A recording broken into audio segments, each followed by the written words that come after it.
Maswerteng gabi po mga ka-STL natin sa Pangasinan. Narito na po ang mga numerong nanalo sa STL Pangasinan ngayong gabi nito.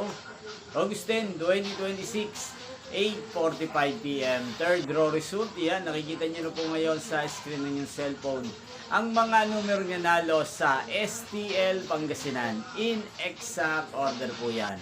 At kung maswerte namang natayan nyo po mga numero yan kanina, congrats o sa inyo. Napapanood nyo po ang resulta ng STL Pangasinan sa channel na to tuwing 12 PM, 5 PM at 8:45 PM. Araw-araw po yan. Sa mga gusto pong magpa-shoutout, mag-comment lang po kayo. Inyo pong napanood ang resulta ng STL Pangasinan sa channel na to, Roderick Hernandez TV. Maraming salamat po sa patuloy niyo po panonood at pagsuporta dito sa aking channel. Magkita-kita pong muli tayo bukas ng 12 PM para sa first draw result ng STL Pangasinan. Thank you for watching and good night po sa ating lahat.